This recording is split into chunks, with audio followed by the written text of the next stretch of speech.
Rugged smart watch যাদের পছন্দ তাদের জন্য আজকে একটি স্মার্ট ওয়াচ নিয়ে কথা বলবো এবং পার্সোনালি এই ওয়াচটা আমার খুবই ফেভারিট। আমি অনেক দিন ধরে এটি ব্যবহার করছি এবং আমি যদি অ্যাপল ওয়াচ ব্যবহার না করতাম সেক্ষেত্রে হয়তো এই ধরনের কোনো স্মার্ট ওয়াচ আমার চয়েস লিস্টে থাকতো। তো ওয়াচটি হচ্ছে জি ব্লেজের স্ট্র্যাটোস 2 আলট্রা এবং এই ওয়াচে ভরপুর সব ফিচার থাকছে। তবে শুরুতেই জানিয়ে দিচ্ছি এটা মোটামুটি প্রাইসে একটা ওয়াচ, এটার প্রাইস 7,000 টাকার ওপরে, যা অ্যাভারেজ যেসব স্মার্ট ওয়াচ থাকছে সেগুলোর তুলনায় অনেক বেশি। তবে ফিচার অনুযায়ী এর প্রাইসিং জাস্টিফাইড কিনা সেটাই এখন দেখার বিষয়। আর জি ব্লেজের এই স্মার্ট ওয়াচটি 6 মাসের ওয়ারেন্টি সহ পাওয়া যাবে টপ টেক জোনে। তারা জি ব্লেজ সহ অনেক ব্র্যান্ডের official distributor, so official warranty পেতে তাদের কাছ থেকে পারচেস করতে পারেন। তবে অথেন্টিক প্রোডাক্ট পেতে অবশ্যই টপ টেক জোনের যে স্টিকারটা থাকছে সেটা অবশ্যই দেখে নেবেন। ডিজাইন ল্যাঙ্গুয়েজ এবং বিল কোয়ালিটি নিয়ে আমি বলবো এটা প্রিমিয়াম সেগমেন্টের একটা ওয়াচ। এর ফ্রেম হিসেবে থাকছে স্টেইনলেস স্টিল যা মেরিন গ্রেডের, এটা খুবই স্ট্রং। এই ফ্রেমটা ম্যাট ফিনিশের, যে কারণে পার্সোনালি আমার কাছে দেখতে খুবই ভালো লেগেছে। আর এর উপরে যে মার্কগুলো থাকছে সেখানে কিছু ফলস স্ক্রুও দেখা যাবে যা এক ধরনের এক্সেন্ট ক্রিয়েট করেছে। ঘড়ির বাম দিকে নীল কালারের একটা পোর্শন দেখা যাবে যেখানে জিপিএস লেখা আছে। এটা আসলে কোনো বাটন টাইপের কিছু না, জাস্ট ডিজাইন পারপাস এটা এখানে দেয়া হয়েছে। তবে এই ওয়াচের কিন্তু একটা সিলভার কালারের ভ্যারিয়েন্ট আছে যেখানে এই অ্যাকসেন্টটা হচ্ছে অরেঞ্জ কালারের এবং সেটা দেখতে অসাম লাগে। তো এর ওপরে যে বাটনটা থাকছে সেটা হচ্ছে ডেডিকেটেড স্পোর্টস বাটন। এটা প্রেস করলে ওয়াচের যেসব ওয়ার্কআউট মোড আছে সেগুলো পেয়ে যাবেন। ডান দিকে উপরের দিকে থাকছে অন অফ বাটন এবং নিচের যে বাটনটা থাকছে সেটা কাস্টমাইজেবল বাটন, অর্থাৎ এখানে কোনো অ্যাপ চাইলে আপনি অ্যাসাইন করে রাখতে পারবেন। লাইক আমি এখানে কল অ্যাপটা রেখেছি, সো খুব সহজেই বাটনটা প্রেস করলে কল ফাংশনে চলে যাওয়া যায়।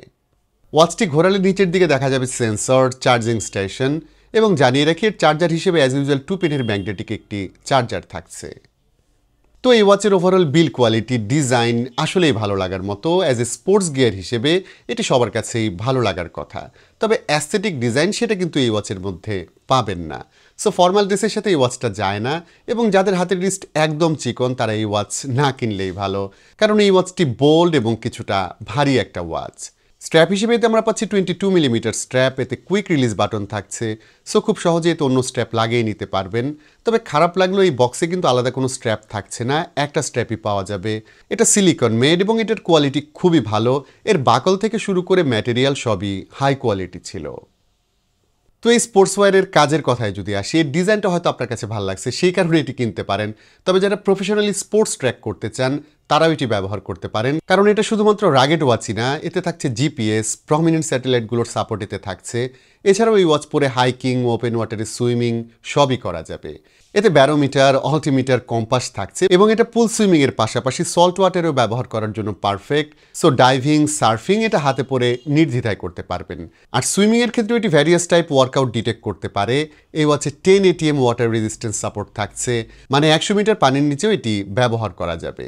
আর এই ওয়াচে WR100 সার্টিফিকেশনও আছে, যা ডাইভিং অ্যাক্সেসরিজের জন্য গ্লোবালি রেকগনাইজড একটা সার্টিফিকেট। প্র্যাকটিক্যাল ইউজের কথা যদি বলি, এই ওয়াচটা পরে আমার সুইমিং করা হয়নি, তবে আমি এটার জিপিএস টেস্ট করে দেখেছি। এটার পজিশনিং একদমই ওকে ছিল, আপনি চাইলে পরবর্তীতে ওয়ার্কআউটের পুরো লোকেশনটা দেখতে পারবেন। তবে কানেক্টিভিটির ক্ষেত্রে স্যাটেলাইটের সাথে কানেক্ট হতে কিছুটা সময় লাগে অনেক সময়, তবে ওপরের দিকে যদি কোনো ব্যারিয়ার না থাকে সেক্ষেত্রে জিপিএস ফাস্ট কাজ করে। অন্যান্য ফিচার যেমন স্টেপ কাউন্ট কিংবা অন্যান্য যেসব ওয়ার্কআউট মোড থাকছে সেগুলো এতে ভালো মতো কাজ করে। ইনফ্যাক্ট এই ওয়াচ অটোমেটিক ওয়ার্কআউট ডিটেক্ট করতে পারে। তবে অনেক সময় দেখা যায় এটা হাতে পরে একটু জোরে হাঁটলে সেটাকে এটা ওয়ার্কআউট মোড হিসেবে ধরে নেয়, আবার যখন ওয়ার্কআউট মোড হিসেবে ডিটেক্ট করার কথা তখন এটা ঠিকঠাক মতো কাজ করছে না। মানে ওয়ার্কআউট মোডের যে ডিটেকশনের ব্যাপারটা সেটা এই ওয়াচের ক্ষেত্রে আরেকটু ইমপ্রুভড হওয়া দরকার ছিল। তবে প্রিসেট হিসেবে তো অনেক ওয়ার্কআউট মোড থাকছে এবং এর বাইরেও আপনি যদি চান আরও যেসব স্পোর্টস মোড থাকছে সেগুলোও অ্যাড করতে পারবেন। আর রাগেড এই স্মার্ট ওয়াচটি -70 ডিগ্রি থেকে শুরু করে 70 ডিগ্রি সেলসিয়াস তাপমাত্রায়ও ব্যবহার করতে পারবেন। হেলথ ট্র্যাকিংয়ের ক্ষেত্রে এতে 24 আওয়ার্স হার্ট রেট মনিটর থাকছে, ব্লাড অক্সিজেন মেজার করতে পারবেন। এগুলো 24 ঘন্টায় কাজ করে, সো আলাদাভাবে মেজার করার দরকার হয় না। এছাড়াও এতে স্লিপ ট্র্যাকিং, স্ট্রেস মনিটরও থাকছে। এই ওয়াচের হেলথ ট্র্যাকিং আমার এক্সপিরিয়েন্স অনুযায়ী ঠিকঠাকই মনে হয়েছে। আমি অ্যাপল ওয়াচের সাথে এটাকে কম্পেয়ার করে দেখেছি, এর রিডিংগুলো অলমোস্ট ঠিকঠাকই আছে, সো এই ওয়াচের ওপর রিলাই করাই যায়। তো এই ওয়াচের আরেকটা স্ট্রং পয়েন্ট হচ্ছে এটার ডিসপ্লে। এতে আমরা পাচ্ছি 1.43 ইঞ্চের অ্যামোলেড ডিসপ্লে, যার ওপর কর্নিং গোরিলা গ্লাসের প্রোটেকশন থাকছে। এটা কালার রিপ্রোটেকশনের ক্ষেত্রে খুবই ভাইব্র্যান্ট, ডিসপ্লের ক্লারিটি একদম অন পয়েন্ট। এটার পিপিআই ডেন্সিটি হচ্ছে 391 পিপিআই, সো কন্টেন্ট দেখতে খুবই শার্প লাগে। আরেকটা বিষয় হলো এই ডিসপ্লের পিক ব্রাইটনেস হচ্ছে 1000 নিটস, সো যে কোনো লাইটিং কন্ডিশনেই এই ডিসপ্লেটা ভালো রকম ব্রাইট পাওয়া যায়। আমি সব ধরনের এনভায়রনমেন্টে এই ওয়াচটি ব্যবহার করেছি, ডিরেক্ট সানলাইটেও দেখলাম যে এটার ব্রাইটনেস ঠিকঠাকই আছে। তবে একটা জিনিস কিন্তু এখানে মিসিং থাকছে, সেটা হচ্ছে এতে কিন্তু কোনো অটো ব্রাইটনেস থাকছে না, সো ব্রাইটনেস কমাতে বা বাড়াতে গেলে সেটা ম্যানুয়ালি করতে হবে। ওয়াচ ফেসের কথা যদি বলি, এই ওয়াচে ফ্যান্টাস্টিক সব বিল্ট ইন ওয়াচ ফেস থাকছে। কিছু ফেস এই ওয়াচটার মতোই বোল্ড লুকের, অনেক ইনফো দেখা যায়। তবে এর যে কোম্পানিয়ন অ্যাপ আছে গ্লোরি ফিট, সেখানে গেলে আরও প্রচুর ওয়াচ ফেস আপনি ডাউনলোড করতে পারবেন। আর এই ওয়াচের প্যানেলটি যেহেতু অ্যামোলেড, সো এই ওয়াচে অলওয়েজ অন ডিসপ্লে থাকছে। এখানেও আপনি ভ্যারিয়েশন পাবেন এবং অ্যাপ থেকে অলওয়েজ অন ডিসপ্লে যেসব থাকছে সেগুলো আপনি ডাউনলোড করতে পারবেন। আর গ্লোরিফিট অ্যাপটি আইফোন এবং অ্যান্ড্রয়েড স্মার্টফোনে ব্যবহার করা যাবে। এটা ইনটিউটিভ একটা অ্যাপ এবং এখানে হেলথ এবং স্পোর্টস মোডের যেসব ডিটেল ডাটা থাকছে সেগুলো দেখা যাবে। তো এই ওয়াচের আরও ফিচারের মধ্যে থাকছে এতে ফোনে আসা সব ধরনের নোটিফিকেশন দেখা যায় এবং ভালো বিষয় হচ্ছে বাংলা ফন্টের ক্ষেত্রে কোনো ধরনের ব্যারিয়ার থাকছে না।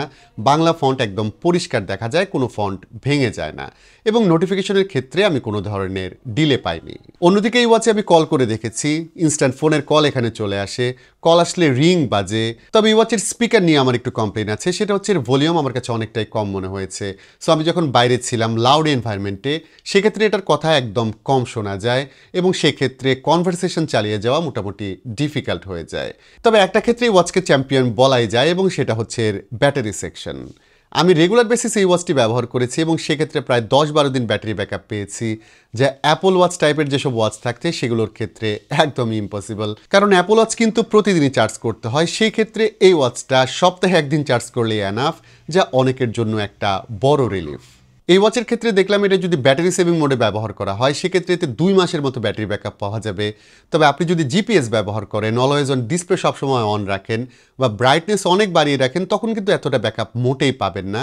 তবে আমার মনে হয় যারা একদম হেভি ইউজ করবেন তারাও অ্যাটলিস্ট এতে সপ্তাহখানেক ব্যাটারি ব্যাকআপ পাবেন। আর একদম লাইট ইউজেতে 20-25 দিন অনায়াসে ব্যাটারি ব্যাকআপ পাওয়া যাবে। এই ওয়াচে 500 মিলিঅ্যাম্পার ব্যাটারি থাকছে এবং এটা চার্জ করতে 1 ঘন্টা 30-40 মিনিটের মতো সময় লাগে। তো শুরুতেই বলেছিলাম এই ওয়াচটা কিছুটা প্রাইসি একটা ওয়াচ এবং এটার অর্ধেক দামে আপনি বেসিক যেসব স্মার্ট ওয়াচ থাকছে সেগুলো কিন্তু পেয়ে যাবেন। তবে স্ট্যাটাস টুয়ালটা যারা একদম রেগুলার ইউজার আছেন তাদের জন্য অবশ্যই না, যারা কম প্রাইসের মধ্যে কোনো স্পোর্টস গিয়ার খুঁজছেন তাদের জন্য এটা ভালো অপশন। কারণ এতে মিলিটারি গ্রেড বিল্ড কোয়ালিটি থাকছে, জিপিএস, প্রচুর স্পোর্টস অপশন থাকছে এবং প্রয়োজনীয় যেসব সেন্সর সবই কিন্তু এই ওয়াচের ক্ষেত্রে পাওয়া যাবে। আজকের ভিডিওটা আর বড় করছি না, ভিডিওটি এখানেই শেষ করতে হচ্ছে। তবে স্ট্যাটাস 2 আলট্রা ওয়াচটি আপনার কাছে কেমন মনে হয়েছে সেটা অবশ্যই জানাবেন কমেন্ট করে। ভিডিওটি ভালো লাগলে please hit the like button, share করতে পারেন আপনার বন্ধুদের সঙ্গে। আজকের মতো আমি বাবু এখানেই বিদায় নিচ্ছি, সবাই ভালো থাকবেন, অনেক ভালো।